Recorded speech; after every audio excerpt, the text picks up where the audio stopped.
Selamat pagi. Ya, selamat pagi baik untuk untuk para guru, juga untuk anak-anak. Kita bersyukur pagi ini kita diberi kesempatan untuk bertemu kembali setelah liburan selama 3 minggu untuk libur Natal dan Tahun Baru. Dan juga untuk para orang tua, mungkin ada juga yang bergabung di Zoom meeting ini. Jadi selamat pagi, selamat datang dan bertemu dengan kami. Juga untuk Pak Nikolas sepertinya sudah ada di Zoom meeting ini ya. Selamat datang, Pak. Selamat datang, terima kasih, selamat ketemu. Ya, selamat ketemu kembali Pak Nikolas. Saya manggilnya Koniki ini. Ya, pada saat ini biasanya memang ketika masuk sekolah kita akan belajar bertemu dengan materi-materi gitu. Tetapi kali ini kita adakan sesuatu yang berbeda. Kita bersiap dulu sebelum nantinya minggu depan kita akan belajar melalui pembelajaran berupa materi, fisika, biologi, kimia, geografi, gitu ya. Tetapi minggu ini kita akan terkhusus belajar tentang hidup. Kita akan mengikuti sesi yang kita sebut atau kita beri nama Virtual Life Coaching Sessions. Dengan supaya kita bisa belajar hidup bersama. Nah, di sini memang para guru akan belajar juga menjadi coach. Bukan berarti para guru ini hebat, bukan. Tetapi bagaimanapun kami para guru ini adalah orang-orang yang sudah melampaui atau sudah pernah melewati masa remaja yang dialami oleh anak-anak pada saat ini, usia sekitar 14, 18 tahun. Dan walaupun zaman berbeda, walaupun zaman dulu pasti berbeda dengan sekarang, tetapi secara psikologi usia tersebut adalah sama. Hanya saja masanya yang berbeda, hanya saja zamannya. Sekarang era digital, zaman dulu eranya bukan digital. Nah, di sini kita bisa saling sharing, kita bisa saling berbagi. Dan kami pun para guru akan belajar untuk lebih mendengar, karena biasanya guru-guru ini sukanya bicara. Nah, kami akan belajar lebih mendengar, kita akan belajar saling sharing, sehingga nantinya kita bisa saling berbagi hidup. Dan kami berharap nantinya ke depan, anak-anak yang saat ini remaja, umur belasan, 10 tahun, 20 tahun lagi juga akan menjadi life coaches bagi generasi mendatang. Ya, itulah tujuan hidup kita bersama ya. Kita hidup pastinya adalah untuk memahami apa maksud Tuhan dalam hidup kita, bukan hanya untuk bagus dalam akademis, tapi juga dalam karakter dan pertumbuhan iman kita kepada Tuhan. Jadi tentunya kita ingin imbang ya, kita ingin membentuk generasi-generasi yang memiliki karakter yang baik, tapi juga cerdas. Jadi seimbang, bukan hanya cerdas tapi tidak berkarakter, atau memiliki karakter yang baik, Kristen yang baik, tapi tidak pintar, itu tidak ya. Kita ingin dua-duanya. Nah, nanti untuk sesi hari ini kita akan bersama Bapak Nikolas Kurniawan yang nanti akan dijelaskan oleh moderator siapakah beliau gitu. Mereka Bapak Nikolas Kurniawan ini sudah banyak berkecimpung di dunia misi. Nanti boleh memperkenalkan diri juga ya Pak Nikolas. Kemudian untuk besok ada Ibu Sri, ada Teacher Sri yang kita juga sudah tahu Teacher Sri ini siapa. Kemudian hari Rabu ada Teacher Jessica atau Teacher Cika. Beliau adalah alumni dari SMA Karis dan kami berharap kita juga banyak belajar nanti dari Teacher Cika. Ya masih muda ya, setidaknya kan dari sisi usia dekat gitu dengan remaja. Kemudian hari Kamis akan ada Teacher Lydia Susanti yang luar biasa. Yang memang kita tahu beliau ini ibu rumah tangga, memiliki 2 orang anak yang juga sudah kuliah, dan dari sisi manajemen waktu, beliau luar biasa, bisa mengatur waktu sebagai mama, sebagai pengajar, kerja, sebagai ibu rumah tangga. Itu ini kita bisa belajar dari beliau. Dan hari Jumat kita akan banyak berbagi juga dari para guru untuk sesi kelompok. Ada juga Kapita Selekta, itu bisa dibaca sendiri. Nanti sesi-sesinya akan seperti apa kita akan jelaskan besok gitu. Nah, saya bisa memahami setelah 3 minggu mungkin kita tidak melakukan apa-apa, termasuk saya juga ya tidak melakukan apa-apa 3 minggu. Tetapi saat ini kita akan belajar kembali untuk bagaimana relasi dengan Tuhan, relasi dengan sesama. Sehingga kita berharap kita itu paham sebenarnya hidup kita ini untuk apa sih? Sebenarnya kenapa kok saya diciptakan di keluarga saya yang seperti ini dan nantinya saya akan menjadi apa? Nah, itu adalah goal sesi-sesi pada minggu ini. Nantinya kita juga berharap jalan gitu, sehingga sekolah itu bukan hanya sesi belajar mata pelajaran, tapi juga sekolah adalah sesi belajar hidup. Kita memiliki wadah untuk saling cerita, untuk saling curhat, untuk saling bertanya gitu atau bertanya-tanya tentang Tuhan ataupun tentang diri sendiri dan juga tentang sesama. Sesi yang pertama kita akan belajar Tuhan ini sebenarnya maunya apa sih gitu dalam hidupku, dan sebenarnya apa yang akan aku lakukan dengan diriku sendiri, dengan judul antara kau dan aku. Kaunya itu besar ya, maksudnya kaunya adalah Tuhan dan saya. Jadi kita akan berdoa dulu ya.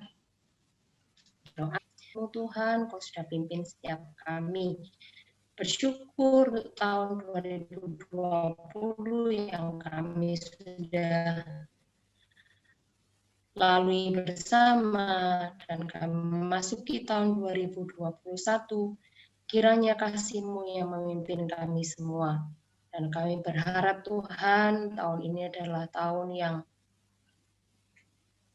luar biasa, walaupun tidak yakin kami ada, supaya kami pun juga berkreasi, supaya kami pun tetap menjadi berkat, baik bagi diri kami, bagi sekeliling kami, dan semuanya kami kembalikan untuk kemuliaan nama-Mu. Terima kasih Tuhan, kami menyerahkan dari setiap sesi, Kau pimpin dan sertai, baik para murid, para guru, juga para orang tua yang mungkin bergabung bersama-sama dengan kami sebagai satu keluarga besar SMA Karis.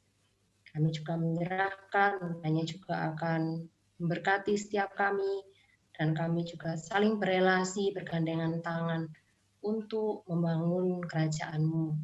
Terima kasih ya Tuhan, dalam nama Yesus kami berdoa, amin.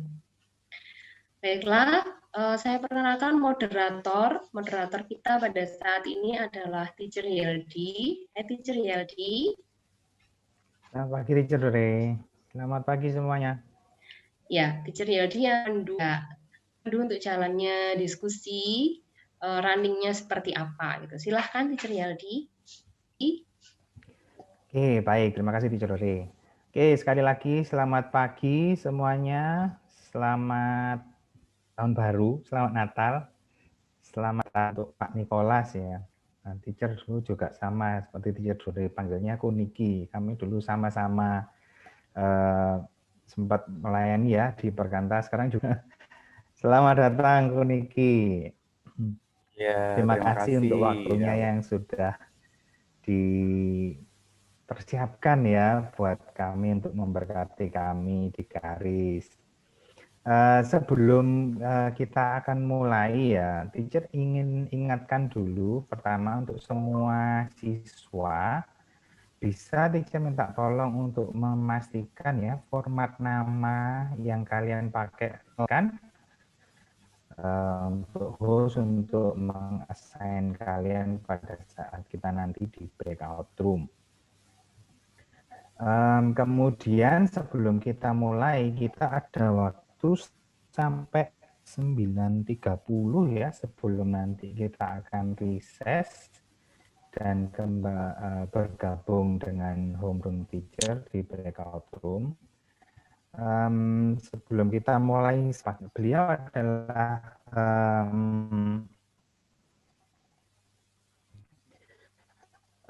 pelayan Tuhan ya, sampai sekarang itu beliau masih melayani sebagai pembicara lepas istilahnya ya. Jadi ada seminar, ceramah, pelatihan, sharing seperti yang kita adakan pagi hari ya saat ini. Nah, pagi hari ini kita akan belajar seperti yang Teacher Dori sampaikan singkat tadi ya, kita akan belajar lebih banyak lagi, lebih dalam lagi, dan Pak Nicholas akan men-sharingkan ya bagi kita sebetulnya siapa sih kita ini di mata Tuhan, atau Tuhan on earth di keluarga ini, kenapa aku harus di sekolah ini, kenapa aku kelas ini ya. Jadi kita akan belajar banyak ya, harapan teacher semuanya juga akan mendapatkan berkat dari apa yang akan disampaikan, apa yang akan dibagikan oleh Pak Nicholas. Nah, kalian juga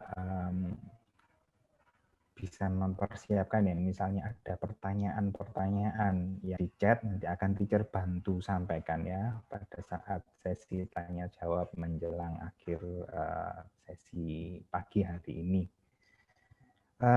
Demikian untuk mengoptimalkan waktu ya, saya serahkan selanjutnya waktu ke depan untuk Pak Nicholas. Silakan Pak Nicholas.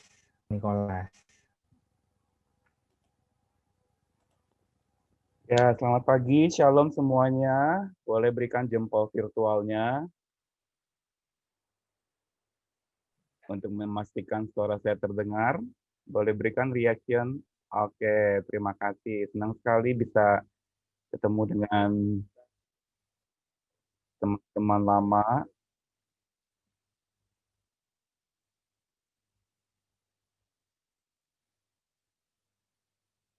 Dan kita hari ini mau bersama-sama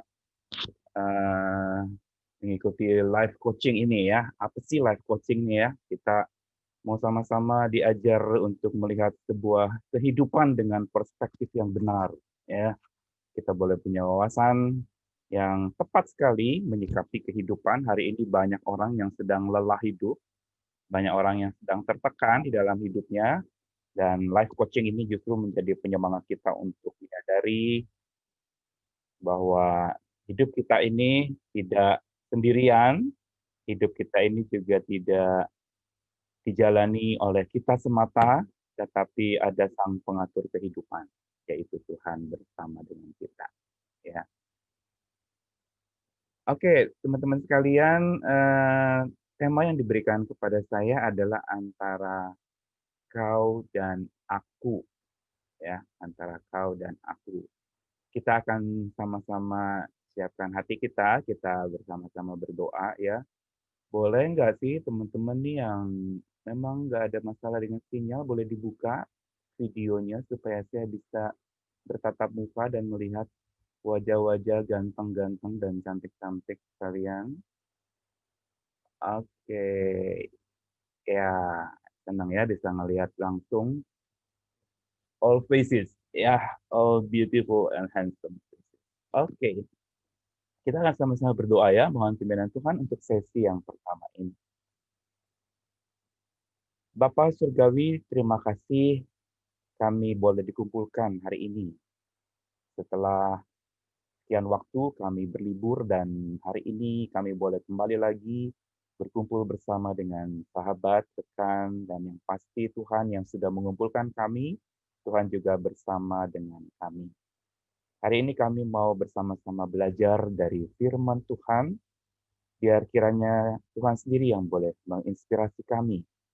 Roh Kudus boleh mencerahkan pikiran kami, untuk kami boleh memahami apa yang perlu kami pahami selaku anak-anak muda di dalam kehidupan yang Tuhan masih percayakan kepada kami.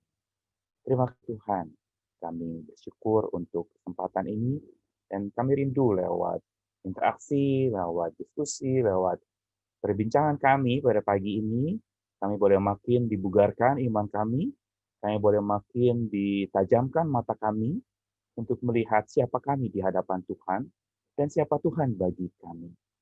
Tuhan, biar kiranya Engkau sendiri yang memandu kami, yang berbicara maupun yang mendengar. Kami berdoa untuk seluruh piranti yang digunakan, sinyal yang diperlukan, untuk supaya kelancaran relasi dan interaksi ini boleh terjalin dengan baik. Terima kasih Tuhan. Kami berdoa untuk semua siswa yang ada, setiap mereka yang ada dimanapun berada, Tuhan pimpin dan berkati, baik yang di rumah maupun di dalam segala keadaan mereka, Tuhan sertai. Terima kasih Tuhan, terima kasih dalam nama Yesus Kristus, kami bersyukur dan berdoa. Amin. Baik teman-teman, untuk membuka interaksi kita ya saat ini, saya kepingin, nah ini ya, teman-teman coba memberikan satu jawaban ya, di chatting aja ya, jawaban chatting sebanyak-banyaknya ya. Tolong sebutin ya, pertama-tama adalah satu kata saja ya, satu kata saja, Tuhan yang engkau ketahui.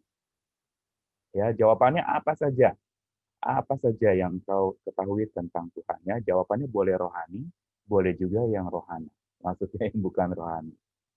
Silakan, boleh diketik di chattingnya supaya saya bisa tahu ya, apa sih yang kalian ketahui tentang Tuhan. Satu kata saja.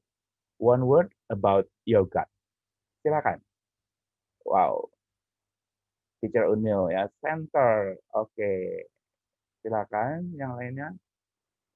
Loving, pencipta, terang, penebus, Bapa. Wow, Bapa ada dua. Agung, Savior, juru selamat, sahabat, penyelamat. All in all. Yes, grace, yang utama. Ortu, wow, great ya. Omnipotent, maha kuasa. Sovereign, berdaulat. Kasih, sahabat, mighty. Wow, makin banyak makin seru. Kebenaran, agung, juru selamat, juru selamat. Oke, thank you Evelyn. Selamat, Nisa. Wow, bless. Michael, Dore mystery. Yohanes 3:16. Wow, kesimpulan yang baik. Abstrak. Kristus, juru selamat. Unconditional love. Wow, great ya. Thank you. Kasih. Oke, masih ada. Oh, penuh kuasa. Wah, di sini yang hadir ada 100 ya. Kalau banyak 100 jawaban nih, pasti ada 100 mata memandang Tuhan dan 100 pandangan tentang Tuhan. Love, satu-satunya jalan. Amin. Tuhan adalah penolong kamu. Maha tahu. Oke, puji Tuhan. Ya, terima kasih Asia. Ada lagi anyone else mau beri jawaban? One word about your God. Oh iya, oke. Ya, Maha tahu. Tuhan adalah penolong kami. Oke, Arlene, thank you for the ralat. Bram, ada. Simple ya, ada ya. Ada bukannya merek band aja ya, ada. Tuhan itu ada ya. Kalau nggak ada Tuhan kita nggak bisa hidup ya, karena Tuhan itu roh dan dari rohnya itulah yang menyebabkan kita bisa bernapas. Anyone else? Ada lagi yang lain mau beri jawaban sebanyak-banyaknya? Rasanya belum sampai 100 nih yang jawab ya. Nggak ada lagi? Oke, kita tutup ya. Sampai di sini dulu ya. Baik, teman-teman, kenapa saya tanya demikian? Karena memang dari 181 yang hadir hari ini ya, bersama dengan saya 181 orang, ada 181 mata memandang kepada Tuhan dan 181 orang juga mengalami Tuhan dengan berbagai macam pandangannya ya. Dan pandangannya inilah yang menyebabkan akhirnya Tuhan itu menjadi tampak begitu luar biasa ya, begitu kayanya ya, begitu luar biasanya, dan dia adalah Tuhan yang boleh dikatakan tak terbandingi dan tak tertandingi ya. Kita sebut sama-sama ya, 1, 2, 3, tak terbandingi, tak tertandingi ya. Tak terbandingi berarti tidak ada ungkapan apapun ya yang bisa menjelaskan tentang Tuhan secara sempurna ya. Tak terbandingi, mau dibandingkan dengan apa ya, misalnya Tuhan itu mau dibandingkan dengan Bapa seperti Papa kita, itu juga terbatas sebenarnya. Tadi ungkapan rekan-rekan sekalian di chatting itu menunjukkan bahwa memang itu pandangan kita tentang Tuhan yang serba terbatas, karena kita memang terbatas dan Tuhan tidak terbatas ya. Selalu ada misteri di dalam iman. Ya, tadi Teacher Dore mengatakan, ya, bicara soal Tuhan, bicara soal misteri. Ada mysterious thing, ya, ada satu hal yang misteri di dalam kehidupan kita, dan begitu juga tentang Tuhan kita. Apalagi dia begitu misteri karena kita itu seperti orang-orang yang buta melihat kepada Tuhan yang maha melihat itu. Ya. Nah, teman-teman, saya sajikan satu gambar di sini ya. Coba perhatikan, ini gambar yang menarik ya, tentang ada sosok seperti Tuhan Yesus dan juga ada seorang anak muda ya. Mari kita lihat lebih tajam dengan gambar ini ya. Apa yang kalian bisa simpulkan ya, apa yang rekan saudara sekalian bisa simpulkan ya tentang gambar ini. Satu kata juga, ya, hanya satu kata saja. Boleh silakan dituliskan di chat-nya ya. Kalau sebutkan satu kata ya, kalau mau beri judul gambar ini ya, gambar yang saya sajikan ini, kalian mau beri judul apa? Just only for one word ya, hanya untuk satu kata saja ya. Silakan, boleh ditulisin di chat-nya masing-masing ya.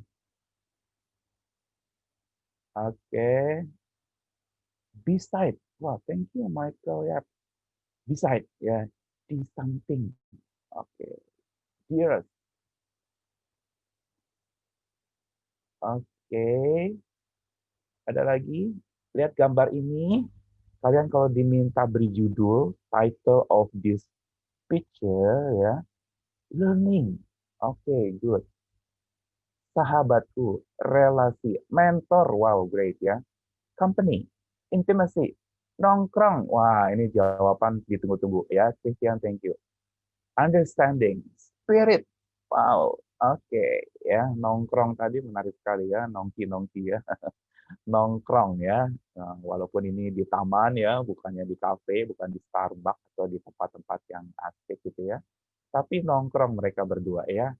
Kau tak sendiri. Wah, satu frase ini bukan satu kata. Oke, thank you Arden ya. Iman. Iman itu digambarkan dengan dua orang yang duduk berelasi. Di sini. Ya, friend. Sahabat. Guardian. Wah, galaksi bukan. Oke. Pengarahan menjadi sosok lebih baik. Oke. Selalu ada. Kekuatan. Never leaving. Ya, dia selalu bersama dengan kita. Thank you, Lorraine. Ada lagi. Best friend. Ya, sahabat baik. Oke. Ya, saya tutup ya. Oke, right path. Thank you, Victor. Right path. Nah, sekarang coba kita fokus lagi kepada lukisan ini dan coba perhatikan kostumnya, teman-teman. Ya, kostum yang dikenakan. Perhatikan bagaimana kostum Yesus dengan kostum si anak muda yang duduk itu. Dia bawa ransel di sampingnya, perhatikan itu ya. Dia pakai jeans si anak muda ini dan Yesus pakai jubah sesuai dengan era atau zaman. Dua tokoh ini dari dua zaman yang berbeda. Dan satu hal yang menarik adalah mereka ngobrol. Ini dua era yang berbeda dan mereka berkoneksi. Ya, mereka berelasi. Tadi ada yang jawab ngobrol, nongki, ya, nongkrong. Dan kostum ini menandakan apa, teman? Ya, mau menandakan tentang bagaimana Yesus dengan jubahnya dan anak muda itu dengan jubahnya. Yang satu mungkin kita sebut jubah kekinian, si anak muda ini. Dan Yesus ini mungkin jubah keduluan, gitu ya, jubah zaman dulu. Teman-teman, ada satu buku ya, judulnya Yesus berblue jeans. Ini judulnya menarik ya, Yesus berblue jeans. Yesus memakai blue jeans. Buku itu ingin mengatakan bahwa waktu itu mereka bertanya, kenapa Yesus waktu lahir ke dalam dunia, kostumnya itu baju panjang jubah ya, putih kayak itu yang dia pakai itu ya. Jadi ini kan model baju yang zaman dulu tuh baju kekinian zaman dulu ya. Ini baju yang biasa anak-anak muda juga pakai, jubah panjang ya, kayak rok begitu ya, lalu ada ikat pinggang, lalu ada jubah di luar. Dan ini adalah pakaian sehari-hari dan perhatikan sendalnya juga ya. Ini juga ini sepatu yang pada saat itu begitu tren ya dan dipakai orang sebagai satu kebiasaan pada zaman dulu. Bukan sepatu tertutup seperti zaman sekarang ya. Kayak orang yang pakai baju jeans itu ya, kayak anak muda yang pakai baju jeans itu ya. Dan kalau memang ya belum oh, belum tampil ya, sorry. Ini saya sudah share. Oh, sorry. Sebentar ya. Saya udah share. Tunggu sebentar ya, PPT. Tadi slideshow-nya belum di start kayaknya Pak Nicholas. Ya, sekarang sudah. Sudah ya? Sudah. Oh, Terima kasih. sorry. Wow. Pantesan nih. Oke. Ya, berarti dari tadi belum lihat gambarnya ya. Nah, ini gambarnya nih ya, yang tadi saya bilang, gambar yang saya ceritain. Oke. Thank you ya, Yaldi. Tolong di-interrupt aja ya kalau misalnya langsung pakai suara supaya saya bisa ya, ikuti. Iya, yang saya mau katakan dari gambar ini ya, yang maaf ya terlambat ya tadi ya. Gambar dua sosok yang berbeda dari era waktu dan zaman yang berbeda. Yang saya terinspirasi dari sebuah buku judulnya Yesus Berblue Jeans. Buku itu ini mengatakan bahwa pada zaman dulu waktu Yesus datang, kenapa dia pakai jubah yang tampaknya kuno? Kalau sekarang kita bilang itu baju kuno ya. Karena pada saat itu pakaian umum yang dipakai orang waktu itu adalah jubah atau pakaian seperti baju panjang gitu ya, seperti apa namanya kayak rok begitu ya, lalu ada ikat pinggang. Dan dikatakan bahwa kalau Yesus lahir di era di mana hari ini orang-orang biasa mengenakan pakaian apa, dia pasti akan ikuti. Nah, inilah yang mau menegaskan kepada kita tentang siapa Tuhan kita. Ya, sesuai dengan eh, tema kita hari ini ya, antara kau dan aku. Ya. Bicara antara kau dan aku, kita sebenarnya sedang bicara antara dua era dan dua zaman. Ya, yaitu zamannya Tuhan dulu ketika datang ke dalam dunia ini dengan zamannya kita sekarang. Ya, zamannya Yesus waktu itu hadir di dunia ini dengan zamannya kita. Ya, makanya dua kostum ini berbeda. Tetapi yang menarik adalah terjadinya sebuah percakapan, terjadinya sebuah koneksi. Dan inilah yang menyebabkan anak-anak muda sulit menyelami Tuhan atau Yesus pada saat ya. Hari ini kalau kita bilang Yesus ya ada waktu itu pernah disurvei nih ke anak-anak muda dengan jawaban yang jujur waktu dibilang coba sebutkan satu kata tentang Yesus. Ada yang bilang itu Tuhannya opa saya gitu ya. Ada yang bilang kuno ya. Ada yang bilang jadul ya, ada yang juga bilang ya ini anak muda yang sekarang ya. Ada juga yang bilang nggak up to date begitu ya. Nah, saya mau jelasin hari ini bahwa kalau Yesus lahir hari ini, dia pasti pakai kostum seperti yang kita pakai hari ini. Ya, apa sih yang biasa kita pakai hari ini? Mungkin gaya pakaian yang casual,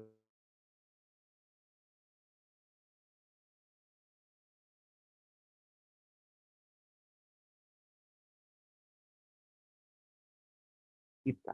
Dia ada di dalam posisi kita. Makanya dia jadi sama dengan manusia ya. Natal kemarin kita memperingati Yesus yang datang yaitu Allah yang menjadi manusia ya. Nah, untuk kita memahami keberadaan Tuhan yang menyentuh kehidupan kita, maka kita nggak bisa lepas dari firman Tuhan. Ya, saya suka nih lukisan ini ya. Ini sebenarnya bukan anak itu sedang pegang matahari, tetapi dengan trik yang begitu rupa, tampaknya dia pegang matahari, tetapi dia sedang ada di kejauhan dari matahari dengan teknik fotografi yang baik, lalu dia sepertinya sedang memegang matahari. Ya, dan ini adalah satu gambaran yang tepat untuk menandakan bagaimana kita memandang Tuhan atau memegang Tuhan. Ya, dia nggak bisa terpegang ya, sama seperti tampaknya anak itu memegang matahari, tetapi sebenarnya dia tidak sedang memegang matahari. Hanya gambarnya saja atau dari jauh dia sedang memegang. Begitu juga kita dari jauh sedang memegang dan memandang Tuhan kita. Nah, ayat yang akan kita lihat bersama dari Ibrani 1 ayat 1 sampai 2 ya. Ibrani 1 ayat 1 sampai 2 ya. Saya bacakan ya sekali. Setelah pada zaman dahulu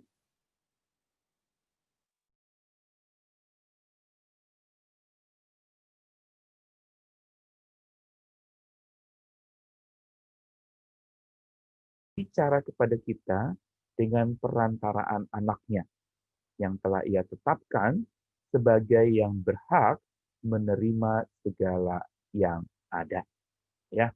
Jadi dalam Ibrani 1 ayat 1 sampai 2 ini menyimpulkan atau menegaskan tentang Allah kita, yaitu zaman dulu Allah berulang kali dan berbagai cara berbicara kepada manusia, yaitu nenek moyang kita. Ya, ini menegaskan kepada kita tentang Allah kita. Allah yang mau berelasi, ya, makanya tadi gambarannya adalah bagaimana Yesus duduk dengan seseorang dari zaman yang beda dengan dia, tapi terjalin koneksi atau relasi. Kenapa ini terjadi? Karena persekutuan kita dengan Tuhan adalah persekutuan roh.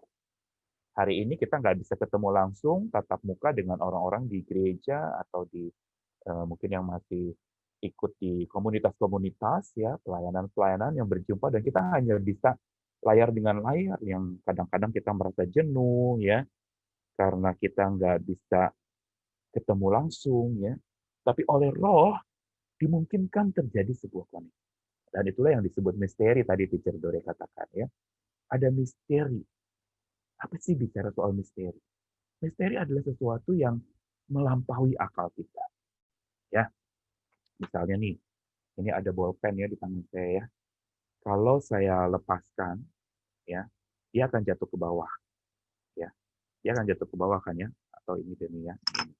Saya lepaskan, dia jatuh ke bawah. Ini masuk akal nggak? Masuk akal, ya. Dia jatuh ke bawah, masuk akal karena ada gaya gravitasi yang membuat dia jatuh ke bawah. Tapi kalau seandainya saya lepas, tahu-tahu dia melayang nih. Saya lepas dan dia melayang-layang gitu ya. Dia tergantung-gantung dan bahkan dia lalu naik ke atas gitu ya. Nah, kita akan katakan apa? Itu tidak sense, itu tidak masuk akal. Nah, dalam dunia ilmu pengetahuan ada masuk akal, ada tidak masuk akal. Ya. Tapi dalam dunia iman, ya, metafisik atau sesuatu yang melampaui akal, ada sesuatu yang supra rasional.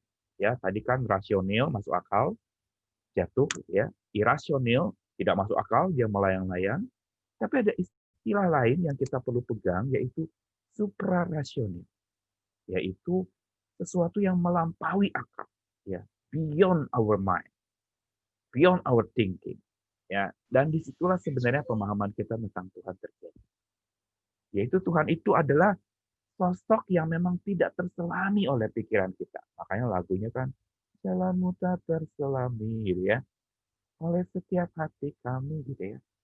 Jadi dia tidak terselami, tetapi dia yang tidak terselami itu dia yang paling menyelami kita, dan inilah yang menunjukkan betapa dahsyatnya Tuhan kita.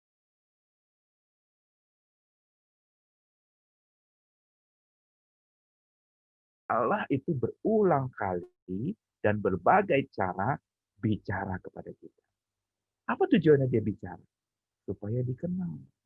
Makanya kenapa ada doa, ada firman Tuhan. Ya, kenapa ada doa dan ada firman Tuhan yang diberikan? Untuk supaya terjadinya percakapan dengan Tuhan. Ya, makanya tadi gambaran aku dan kau itu, saya dan Tuhan bercakap-cakap. Ya.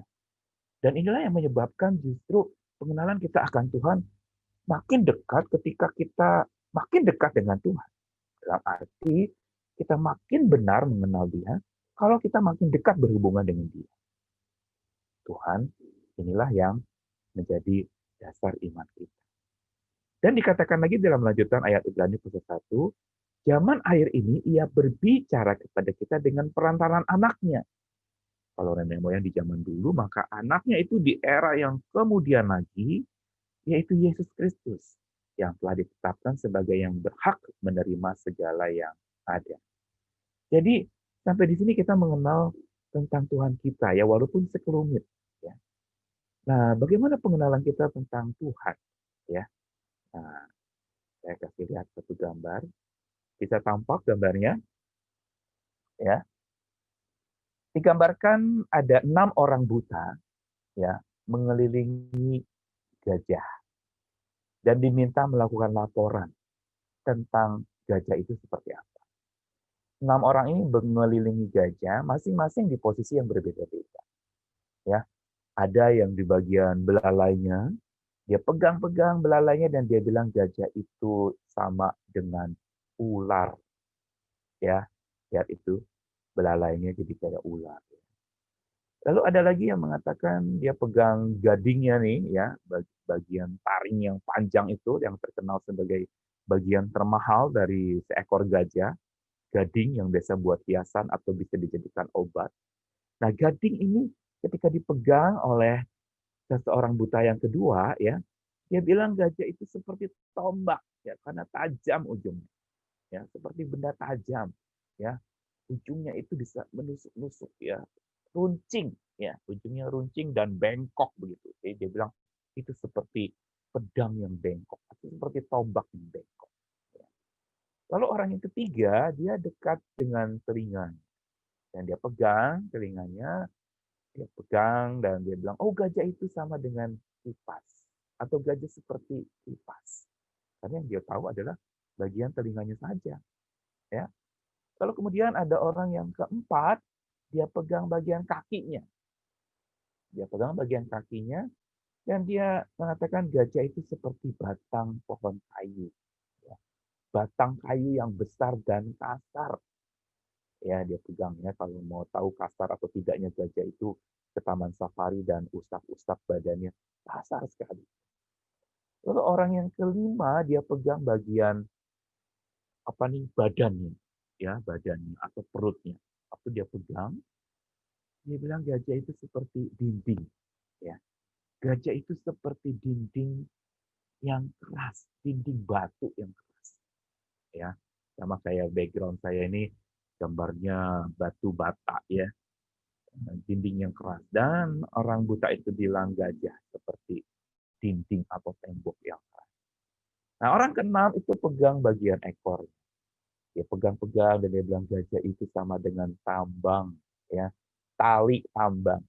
Dia pegang-pegang, dia tarik-tarik, toto ada kotoran jatuh, baunya minta ampun. Wah, saya salah tarik. Ya, nah buat dia adalah gajah itu seperti tali tambang. Nah, 6 orang buta ini mengelilingi gajah di kebun binatang dan memegang gajah itu dan menginterpretasikan atau menafsirkannya dengan cara yang berbeda. Gajah seperti ular, tombak, kipas, batang kayu, dinding atau tembok, atau tali tambang. Nah, inilah kita.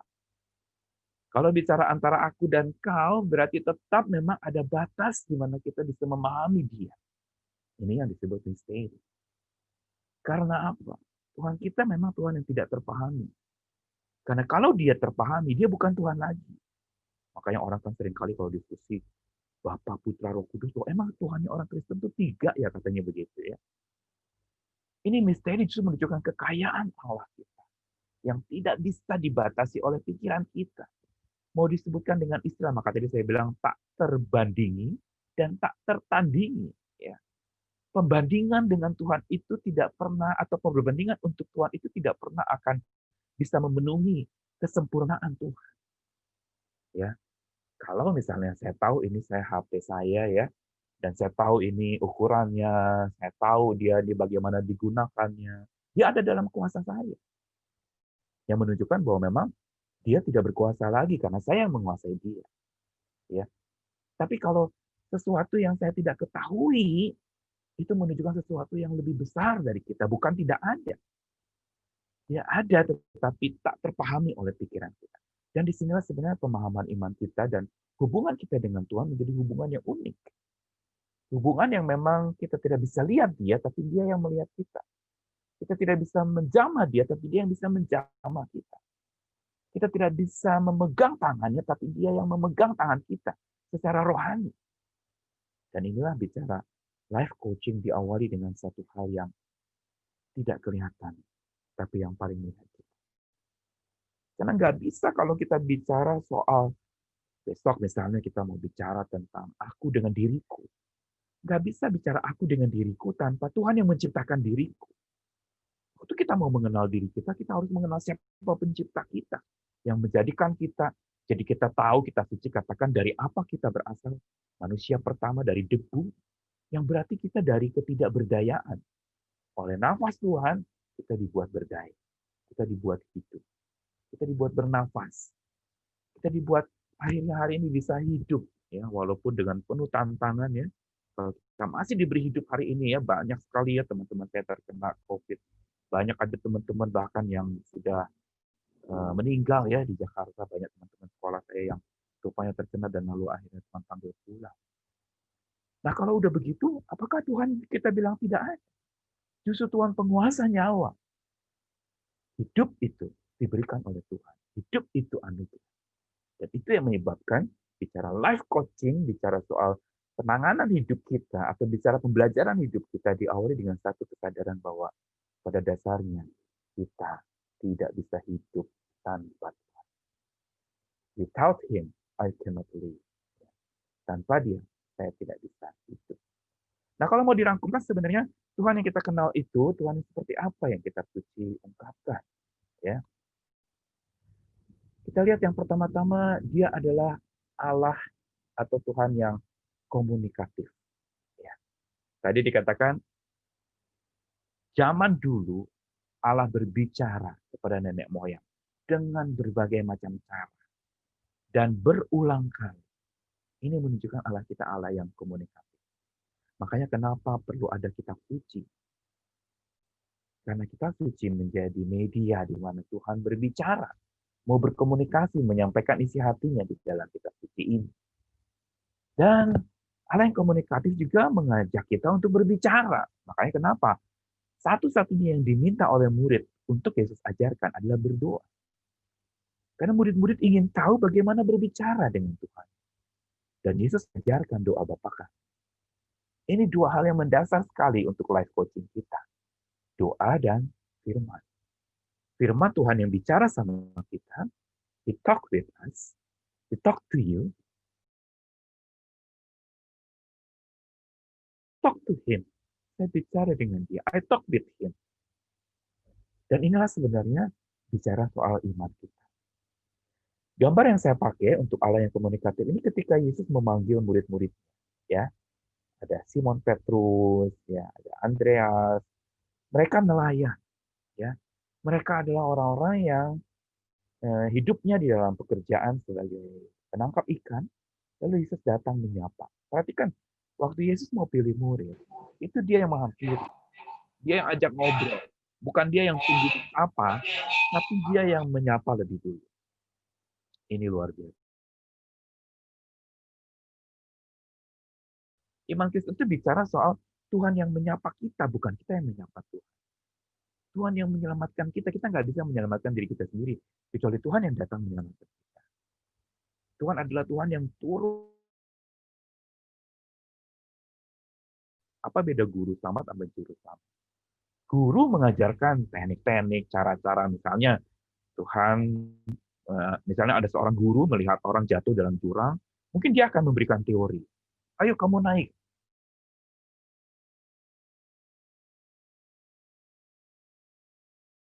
Satu lagi, ayo gerakan ya. Gunakan energimu untuk naik ke atas. Ini guru selamat. Yaitu dia mengajarkan tentang bagaimana selamat.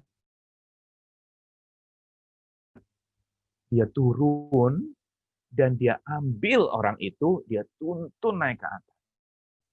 Dan ini sebenarnya juru selamat. Allah kita bukan guru selamat. Guru yang mengajarkan bagaimana selamat. Tapi dia juru selamat yang datang ke dalam dunia ini, mati dan dia mengatakan, akulah jalan. Bahkan dia mengatakan dalam ritual perjamuan kudus, ini tubuhku, ini darahku, minumlah. Dia yang datang dan bahkan menjadi korban. Ini menunjukkan Allah kita Allah yang berkomunikasi. Allah yang aktif berbicara. Dia tidak pernah bungkam. Ya. Lalu berinisiatif menyapa anak-anaknya. Dan dia selalu bertindak lebih dulu. Kita disapanya. Ini satu hal yang mendasar dan menjadi kekuatan kita. Saat kita nggak bisa bertegur sapa satu dengan yang lain, Tuhan menyapa kita. Lewat apa? Ini firman-Nya. Lewat doa kita sapa Dia. Lewat firman Dia sapa kita. Karenanya jangan sampai kita hentikan yang namanya hubungan pribadi dengan Tuhan. Allah berkomunikasi supaya terjalinnya relasi dengan kita. Makanya kenapa kita, ini saya lagi gali Mazmur ya, 147, gambaran manusia memuji Tuhan. Apa sih tujuan memuji? Pujian bukan saja bicara soal nyanyian yang kita naikkan, tapi pujian mempererat relasi. Puji-pujian kepada Tuhan, itu akan dikatakan dia adalah Tuhan yang bertata di atas segala pujian. Coba contoh sederhana. Kalau kita ngobrol, kalau kita awali dengan pujian, percakapan akan enak, betul nggak? Hubungan terbangun. Tapi kalau kita mulai dengan cercaan, celaan, kata-kata kebencian, ujaran kebencian, itu justru akan merusak hubungan. Percakapan akan terhenti. Misalnya saya dengan Teacher Dore ya, udah kenal lama nih dulu waktu di pelayanan siswa, mahasiswa ya, Teacher Dore ya. Misalnya saya ngobrol sama dia, saya mulai dengan, wow Teacher Dore, keren ya sekarang ya, hebat kamu ini pinter ya, bisa menjadi pimpinan untuk sebuah sekolah, bisa menjadi guru yang baik, bisa menjadi. Saya memuji dia. Gimana rasanya Teacher Dore? Boleh beri jawaban Teacher Dore ketika dipuji, rasanya gimana sih? Rasanya melayang. Melayang, melambung. Dan itu akan membuat gimana? Maksudnya melayang gimana nih Teacher Dore? Happy atau jangan-jangan ada maunya nih si Kak ini mau muti ini. Senang, senang, Kak. Senang, senang, happy. Pujian selalu membuka relasi. Tapi cercaan selalu menutup relasi. Cercaan itu seperti tembok yang ada di belakang saya ini. Membatasi, menutupi. Tetapi pujian seperti jembatan. Di mana kita bisa berhubungan. Makanya kenapa kita memuji ya kan? Kan selalu ya di chapel ya. Ada chapel nggak sih? Ada ya, Haris chapel ya. Kenapa sih kita diajak memuji Tuhan, nyanyi, memuji? Itu bukan supaya apa ya, ibaratnya supaya hanya untuk mendemonstrasikan suara kita yang bagus. Itu bukan bicara teknik vokal, tapi bicara tentang bagaimana kita mau membangun sebuah hubungan ya, untuk supaya dia dipuji dan kita makin memuji dia, kita makin membuka hubungan dengan dia. Sama kayak hubungan kita dengan sesama, kalau kita memuji, mengapresiasi pasangan kita, mengapresiasi orang tua kita, mengapresiasi kakak, adik kita, mengapresiasi orang lain atau sesama rekan kita, itu akan membuat sebuah komunikasi yang terbangun lewat pujian. Ini contoh sederhana.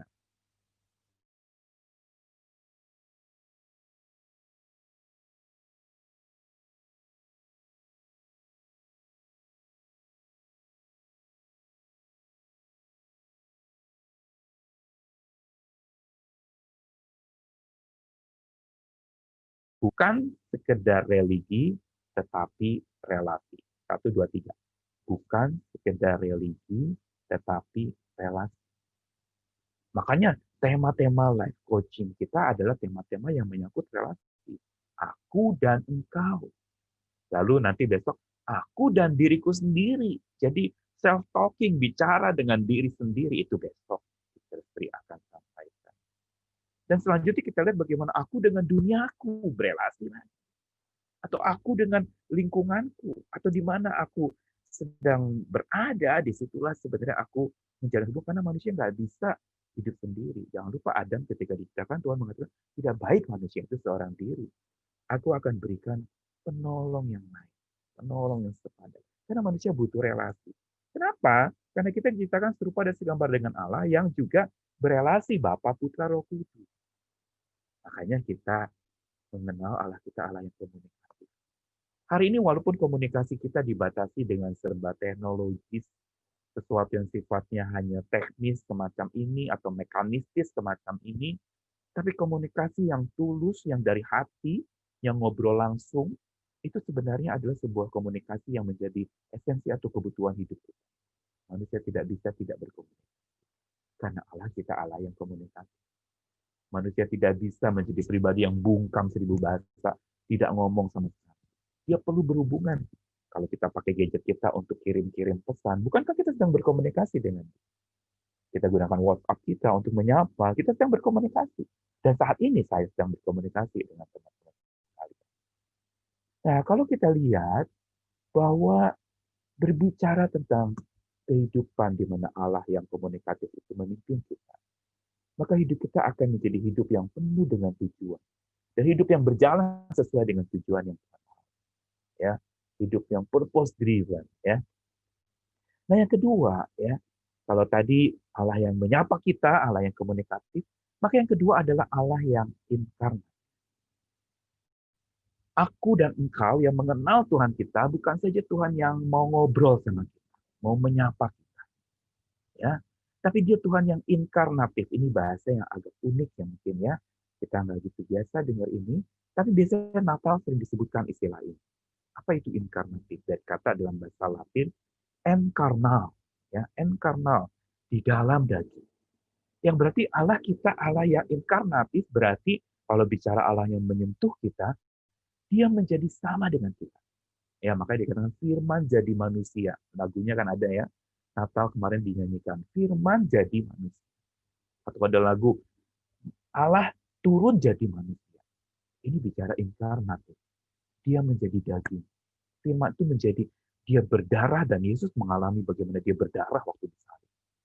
Dia berdaging, kenapa dia bisa lapar, dia meminta makan ke murid-muridnya, dan makan bersama dengan murid-muridnya. Ini menunjukkan Allah kita, Allah yang turun ke dunia ini, menjadi sama dengan kita, dengan orang berdosa, tanpa ia jadi berdosa, agar kita yang berdosa diselamatkan. Inkarnatif bicara, dia jadi kita. Dia ada di posisi kita. Dia merasakan apa yang kita rasakan. Ini inkarnatif. Makanya kita harus jadi pribadi yang inkarnatif. Apa artinya pribadi inkarnatif? Pribadi yang ikut merasakan apa yang dirasakan orang lain. Pribadi yang berempati. Karena Allah kita inkarnatif, dia mau kita juga jadi pribadi dan fotokopinya Allah yang inkarnatif. Yaitu dia sungguh-sungguh menjadi sama, turun ke dalam dunia gelap, jadi sama dengan kita, manusia berdosa. Dan kita juga diundang untuk memahami dan hidup, bukan sama-sama berdosa, tapi kita mencoba menyelami orang lain. Karena Allah kita menyelami. Walaupun dia tidak terselami, tapi dia yang paling menyelami hidup kita. Kalau tadi kita disapanya Allah yang komunikatif, lewat firman dan doa, maka yang kedua Allah yang inkarnatif ini bicara kita diselamatkan. Ya, gimana sih, kenapa sih Tuhan harus jadi sama dengan manusia? Ada pertanyaan anak remaja ya, dulu waktu saya masih remaja tuh, ada satu teman nanya begini, kenapa sih Tuhan tuh lahir harus jadi bayi? Kenapa dia nggak jadi Superman gitu ya?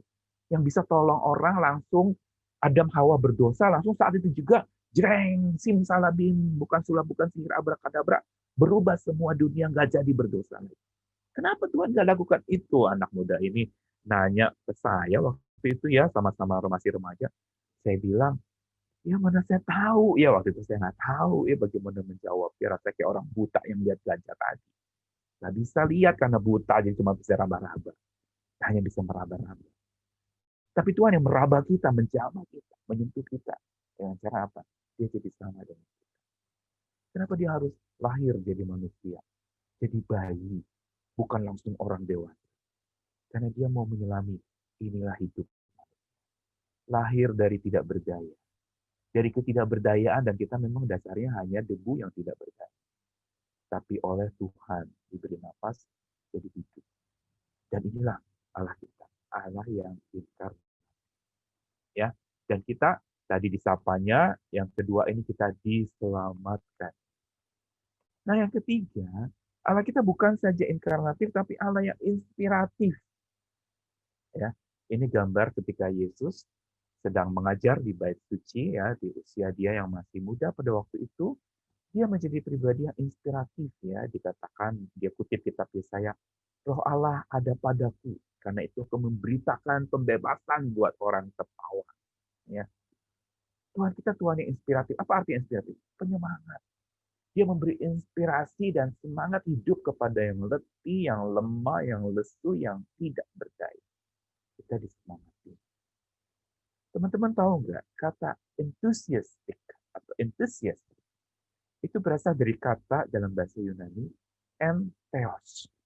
En di dalam, theos itu Allah. Entheos berarti di dalam. Dengan kata lain, kita baru bisa entusias dalam hidup kita kalau kita ada entheos di dalam Allah. Ya. Entheos is the basic of enthusiastic. Kalau kita nggak entheos, nggak di dalam Allah, kita nggak bisa antusias. Kalau kita ada di dalam Allah, maka kita akan terus diinspirasikan, disemangati untuk tidak pernah berhenti berjuang. Ya, di dalam kitab suci juga dikatakan orang muda menjadi lesu, tapi orang yang menanti-nantikan Tuhan akan selalu dibarui kekuatannya. Apa artinya menantikan Tuhan? Dia hidup di dalam Tuhan. Ya, dia hidup di dalam Tuhan, yang berarti kalau orang hidup di dalam Tuhan, dia menyadari dia begitu kecil dan Tuhan begitu besar. Kita semua ada dalam ruangan hari ini. Lebih besar mana kita dengan ruangan kita? Ruangan kita, kalau nggak kita nggak muat masuk ke ruangan itu.